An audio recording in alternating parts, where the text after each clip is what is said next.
Ni saa 12:30 Afrika ya Kati, 1:30 jioni Afrika Mashariki. Ukiwa Kinshasa, Brazzaville na Bangui ni saa 11:30 jioni. Hujambo popote ulipo Afrika na kote duniani. Hii ni idhaa ya Kiswahili ya Afrika, sauti ya Mwafrika. Haya ni matangazo yanayoangazia matukio muhimu barani. Tumekuandalia taarifa mbalimbali ikiwemo sanaa, uongozi, afya, teknolojia, spoti na mazingira.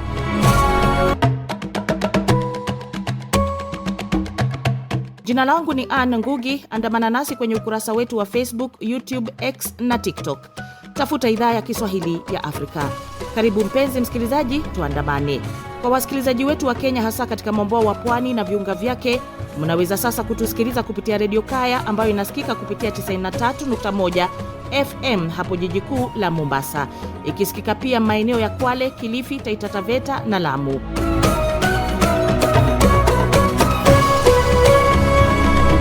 Nchini Tanzania mnaweza kutusikiliza kupitia 92.5 Highlands FM, radio iliyopo katika mkoa wa Mbeya na ukanda wa Nyanda za Juu Kusini, ikisikika pia maeneo ya kaskazini ya Zambia na Malawi.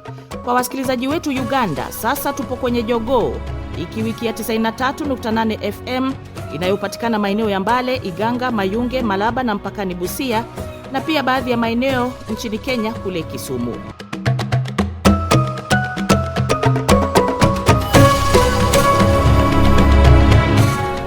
Hili ni jukwaa la waandishi ambalo hukujia kila Ijumaa, ambapo mimi na wanahabari wenzangu huzungumzia masuala mbalimbali yanayohusu bara Afrika. Hii leo tunajadili matukio ambayo yamezua hofu na kutamausha wengi. Haya ni mashambulizi dhidi ya raia weusi Afrika Kusini na ambao yanatekelezwa na wenyeji. Tunahoji, hii chuki dhidi ya Waafrika na Waafrika ndani ya bara lao, chimbuko lake ni wapi? Ipi tija ya kuondoa chuki hizi ambapo raia Mwafrika anamuona mwenzake adui na sio ndugu wa kutegemeana? Ni kweli kwamba kumekuwa na mazuio ya hapa na pale katika baadhi ya hospitali ya haya makundi, na kama ulivyoeleza hapo awali, kundi lililotajwa hapo sasa hivi si kana kwamba limebaki pekee. Kumekuwa na makundi yakiibuka kama Uyoga ambayo yamekuwa yakiendelea kupinga na kutaka waweze kupata haki zao na waweze kuwa na nafasi ya kuweza kuwa na kazi, ajira mbalimbali. Kwa kiwango kidogo sana hali hii huenda ikatokea, lakini tofauti kubwa ni kwamba Kenya bado ina mifumo ya kijamii ambayo inapunguza mlipuko wa hali kama hii, na jamii hapa nchini Kenya imezoea sana uwepo wa wageni, na mara nyingi migogoro inabakia katika malalamiko ya kijamii na kiuchumi peke yake badala ya kuweza kugeuka kwa mashambulizi ya moja kwa moja. Serikali ya Jamhuri ya Kidemokrasia ya Kongo kupitia balozi wake nchini humo ametoa tahadhari kwa Wakongomani kubaki manyumbani, haswa kuepuka misongomano au makundi yasiyokuwa na lazima. Hilo ni ombi ambalo lilitolewa na ubalozi. Naomba uandamane nasi msikilizaji hadi tamati ya mjadala huu muhimu. Lakini kwanza nampisha mwenzangu Edith Peter ili atusomee habari akiwa Dar es Salaam. Washington, Marekani. Marekani imemwekea vikwazo rais wa zamani wa Jamhuri ya Kidemokrasia ya Kongo Joseph Kabila kwa madai ya kuunga mkono waasi wa M23 wanaodaiwa kuungwa mkono na Rwanda, pamoja na kuchochea hali ya kutokuwepo kwa utulivu wa kisiasa mashariki mwa DRC. Idara ya hazina ya Marekani imesema kundi la M23 pamoja na mrengo wake wa kisiasa Muungano wa Mto Kongo AFC limekuwa likichochea mapigano makali mashariki mwa DRC yaliyosababisha vifo vya maelfu ya raia na kusababisha mzozo mkubwa wa wakimbizi wa ndani. Kwa mujibu wa taarifa hiyo, Kabila anadaiwa kutoa msaada wa kifedha kwa AFC ili kuathiri mwelekeo wa kisiasa mashariki mwa DRC, huku akihamasisha wanajeshi wa serikali kuasi na kujiunga na kundi hilo. Pia anadaiwa kujaribu kurejesha ushawishi wake serikalini kwa kumuunga mkono mgombea anayempinga kiongozi wa sasa. Naibu Waziri Mkuu wa DRC Jackman Shabani amepongeza hatua ya Marekani akisema Kabila ni miongoni mwa watu wanaofanya juhudi za kuleta amani nchini humo kwa ngumu na tata. Hatua hiyo ni sehemu ya jitihada pana za Marekani kudumisha makubaliano ya amani kati ya Rwanda na DRC yaliyotiwa saini Washington mwezi Disemba, lakini yakavunjika muda mfupi baadaye. Aidha, mwezi uliopita Marekani iliweka vikwazo kwa jeshi la ulinzi la Rwanda pamoja na maafisa wake wakuu kwa tuhuma za kuhusika na mapigano hayo na kuitaka Rwanda kuondoa majeshi yake katika eneo hilo lenye utajiri wa madini. Rwanda imeendelea kukanusha madai hayo. Mwaka jana Kabila alihukumiwa kifo bila kuwepo mahakamani na mahakama ya kijeshi mjini Kinshasa kwa makosa ya uhalifu wa kivita, uhaini na uhalifu dhidi ya ubinadamu. Hata hivyo amekanusha tuhuma hizo, akidai mfumo wa mahakama umeingiliwa kisiasa. Kampala, Uganda. Mwanaume mmoja amehukumiwa kunyongwa hadi kufa baada ya kupatikana na hatia ya kuwaua watoto 4 wadogo katika shule ya chekechea jijini Kampala mapema mwezi Aprili. Christopher Okello Onyum mwenye miaka 38 aliingia katika shule ya awali ya Gaba na kuwachoma visu watoto hao waliokuwa na umri kati ya mwaka 1 na 2 na kusababisha vifo vyao. Ingawa adhabu ya kifo haijafutwa nchini Uganda, utekelezaji wake ni nadra, ambapo tukio la mwisho liliripotiwa mwaka 2005. Onyum ambaye ana uraia wa Uganda na Marekani amepewa siku 14 kukata rufaa. Upande wa mashtaka ulisema alikiri kufanya tukio hilo na kulieleza kuwa sadaka ya kibinadamu aliyotarajia ingemletea utajiri. Hata hivyo baadaye alikana kosa hilo, akidai kuwa alikuwa na matatizo ya akili wakati wa tukio hilo. Akitoa hukumu hiyo, Jaji Alice Kumuhangi Hauka alisema mshtakiwa alikuwa timamu kabisa siku ya tukio. Tobruk, Libya. Boti iliyokuwa imebeba wahamiaji 33 kutoka Sudan imepinduka katika bahari ya Mediterranean karibu na mji wa Tobruk, mashariki mwa Libya, na kusababisha vifo vya watu 17 huku wengine 9 wakipotea. Shirika la Umoja wa Mataifa la kuhudumia wakimbizi UNHCR limesema ni watu 7 pekee walionusurika ajali hiyo. Shirika la kimataifa la uhamiaji IOM limesema manusura walikuwa wamekwama baharini kwa siku kadhaa, huku baadhi ya wahamiaji wakifariki kwa njaa na kiu. Boti hiyo ilikuwa imetoka Tobruk kuelekea Ugiriki kabla ya kupinduka umbali wa kilomita 100 kutoka mji huo. Wagadugu, Burkina Faso. Watu wasiopungua 11, wengi wao wakiwa wapiganaji wa kujitolea wanaosaidia jeshi, wameuawa na magaidi kaskazini mwa Burkina Faso. Shambulio hilo limedaiwa kufanywa na kundi lenye uhusiano na mtandao wa Al-Qaeda ambalo lilisema limechukua udhibiti wa kituo cha kijeshi cha wanamgambo wa kujilinda wa Burkina Faso. Mashambulizi hayo yalidumu kwa zaidi ya saa 1 huku magaidi wakichoma moto maduka, magari na pikipiki kadhaa. Serikali imeanzisha operesheni ya kijeshi kuimarisha usalama nchini humo pamoja na kuongeza ulinzi katika mji mkuu wa Wagadugu. Hatua hizo zimekuja kufuatia mashambulizi ya pamoja yaliyofanywa na magaidi na wanamgambo wa Tuareg katika nchi jirani ya Mali.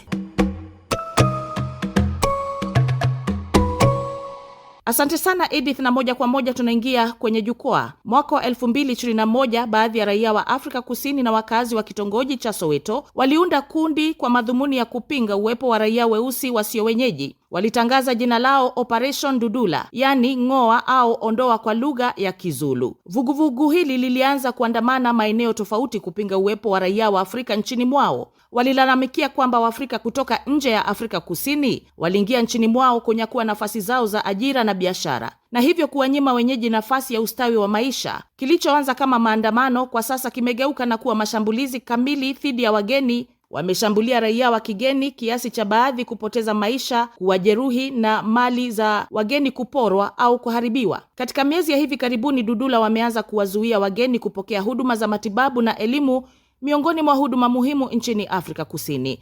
Makundi ya kiraia yamelaumu viongozi wa kijadi na wale wa kisiasa kwa kuchochea chuki dhidi ya wageni. Yote 9 yanafanyika Afrika Kusini ni ya kutamausha katika nchi iliyopigana dhidi ya ubaguzi wa rangi kutekelezwa dhidi ya Waafrika wenzao. Kuvalia njuga mjadala wa leo, tutakuwa na wenzangu kutoka Afrika Kusini, Kenya, Tanzania na nchi ya Jamhuri ya Kidemokrasia ya Kongo. Tunaanza na mgeni wetu kutoka Afrika Kusini. Labda unaweza kujitambulisha, jina lako ni nani na wasikilizaji watakutambua kama nani?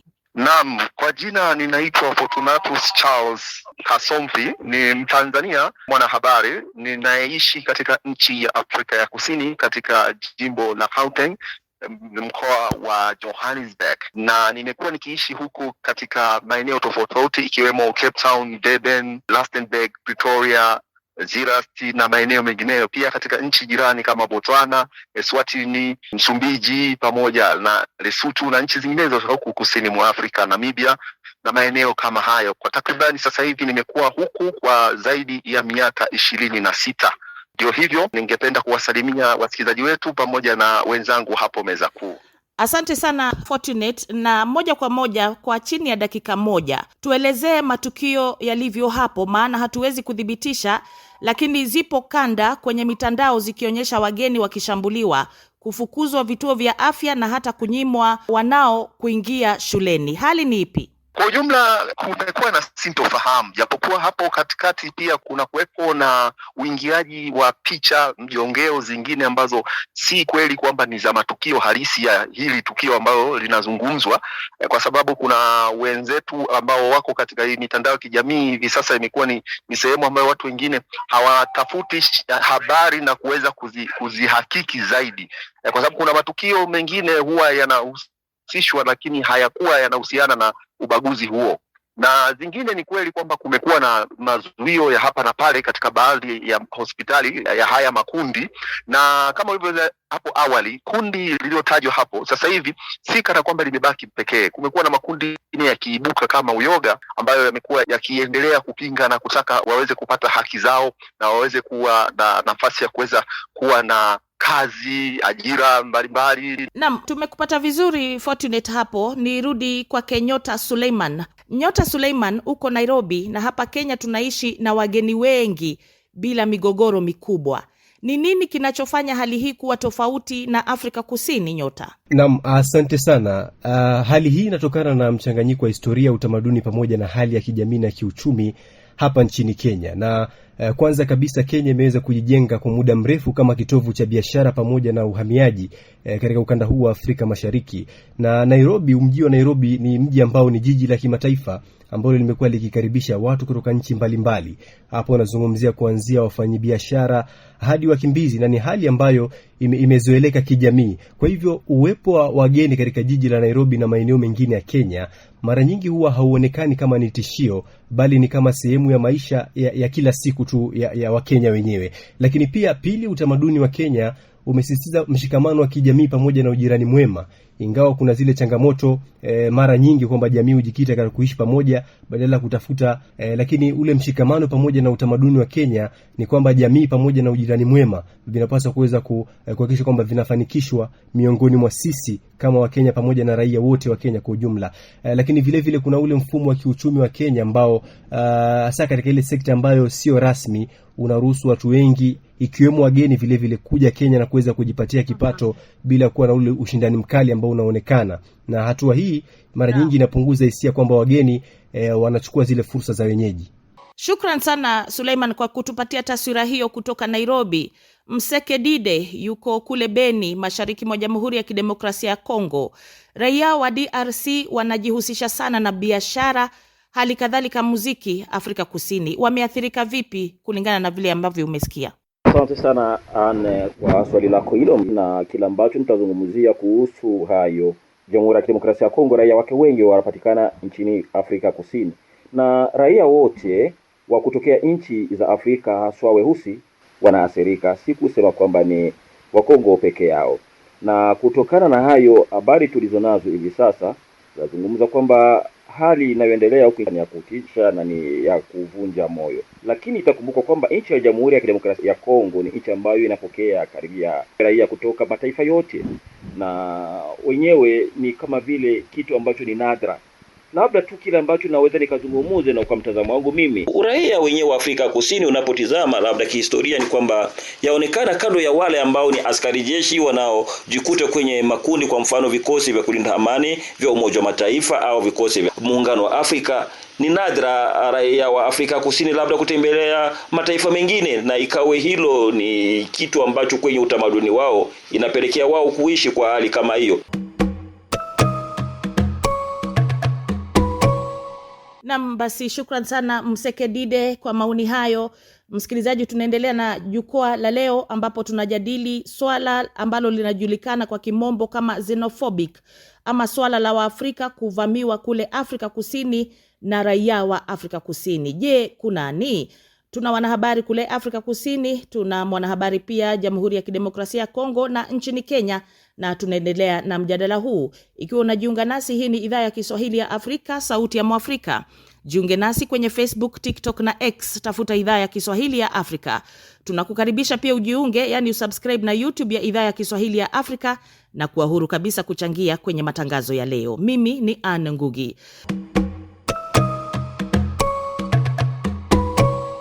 Kukukumbushia tu kwamba matangazo yetu yapo kwenye redio ya kijamii Kivu, ikipatikana katika mji wa Baraka, tarafa ya Fizi, mashariki mwa DRC, na pia inasikika kwenye baadhi ya mikoa jirani ya nchi Burundi, pamoja na baadhi ya maeneo kule Uvira.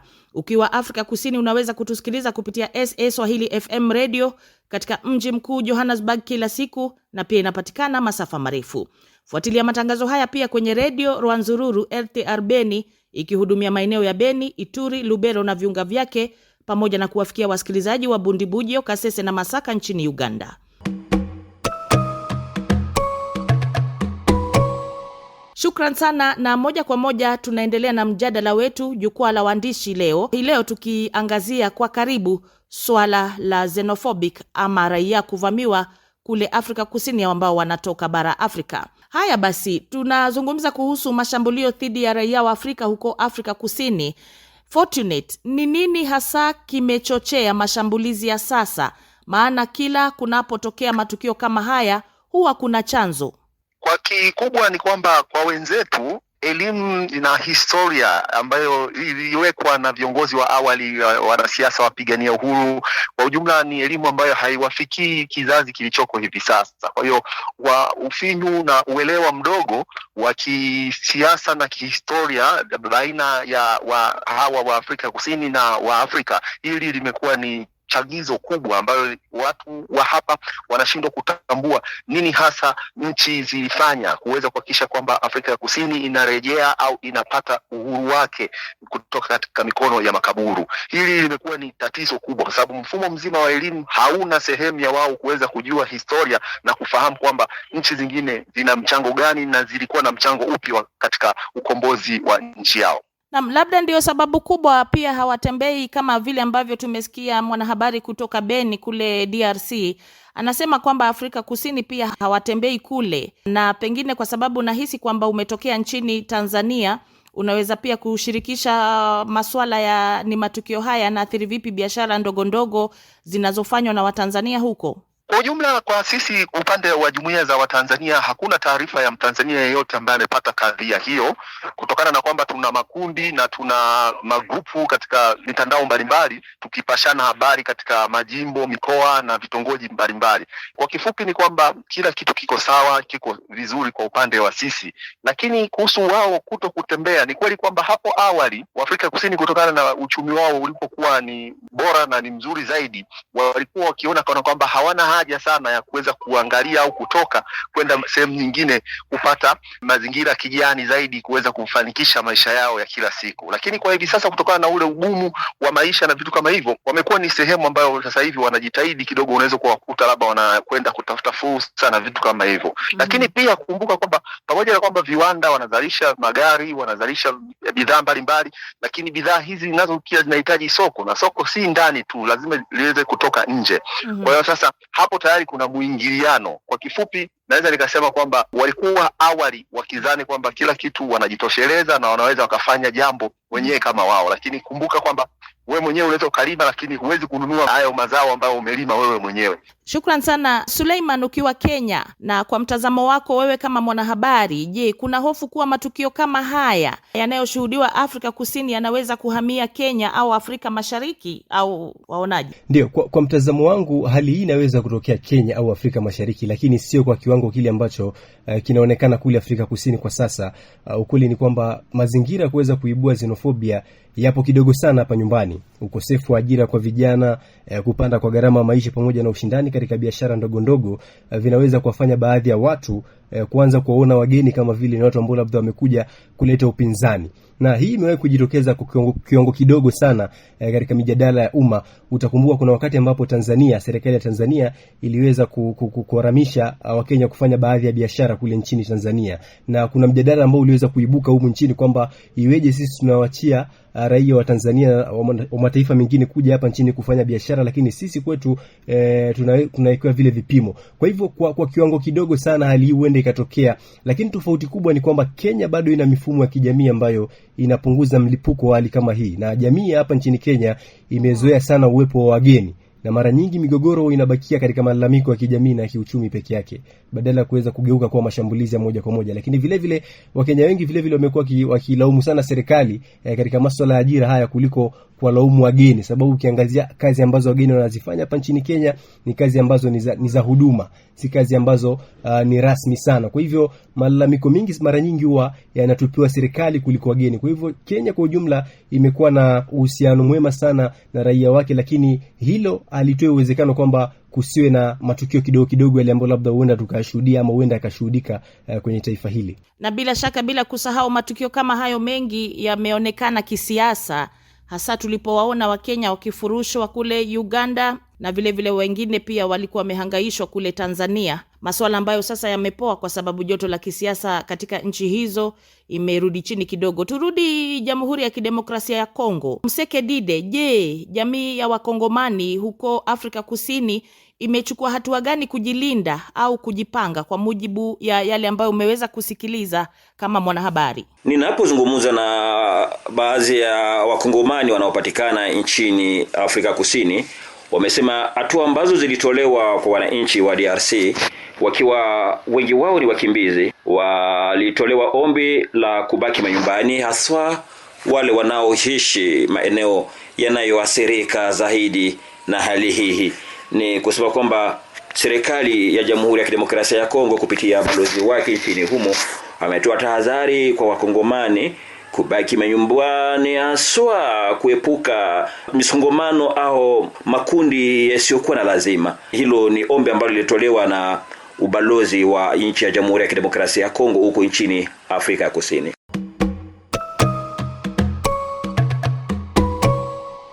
Basi shukran sana Mseke Dide kwa hayo. Ikiwa unajiunga nasi, shukran na karibu. Hii ni idhaa ya Kiswahili ya Afrika, sauti ya Mwafrika. Tufuate kwenye Facebook, YouTube, TikTok na X. Tafuta idhaa ya Kiswahili ya Afrika. Kumbuka kualika marafiki na watu wa karibu kujiunga na idhaa ya Kiswahili ya Afrika, yani subscribe, kujiunga na YouTube yetu, kwani sote tu familia moja, sauti moja ya Mwafrika.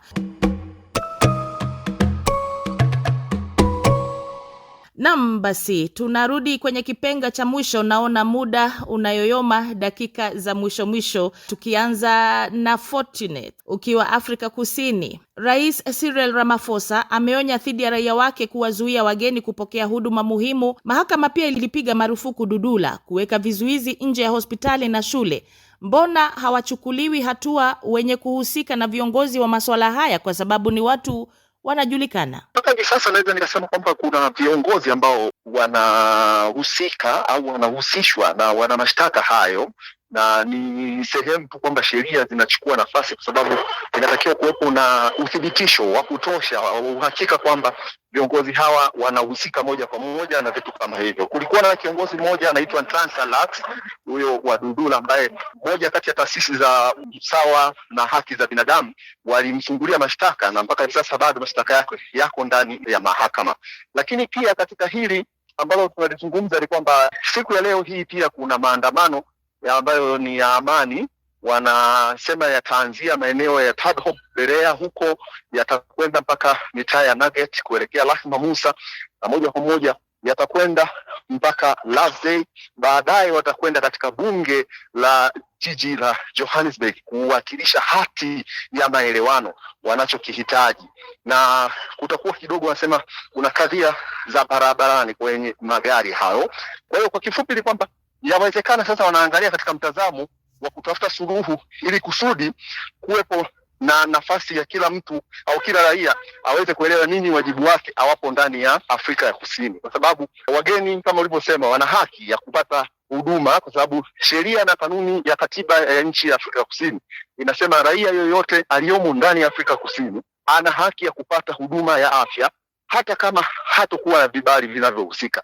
Lakini pia Rais Cyril Ramaphosa aliwaomba raia wa kigeni waweze kufuata sheria na kanuni za uhamiaji, kitu ambacho balozi nyingi zimekuwa zikisisitiza. Balozi wetu Mheshimiwa James Gilawa Bwana naye pia alitoa rai kwa Watanzania wengi kuweza kujua ni kipi waweze kukifanya na kipi waweze kukiacha, Kumbuka kwamba hapa Afrika Kusini ilipopata uhuru, yawezekana walichelewa kuchukua nafasi za haraka kuhakikisha kwamba raia wao wanapewa zile haki za kufanya hizo biashara ndogo ndogo. Fortunate, umeweka vizuri. Tuingie Kenya. Suleiman, Kenya inaweza kutoa funzo gani kwa nchi nyingine kuhusu kuishi na wageni?